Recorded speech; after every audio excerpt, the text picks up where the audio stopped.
पंजाब में हूँ। किथां आया हो? मोरे खां से असां नदी अची पहुचासीं गजरा वाट। इंतज़ार था कयूं, असांजा घर आहिनि, ग़रीब आहियूं, बाहूं ॿधी असां अर्ज़ु था कयूं त असांखे इंसाफ़ ॾियो।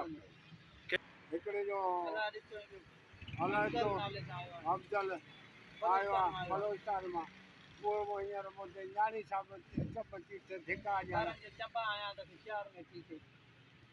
तो इन जे लाइ असां अर्ज़ु करिया।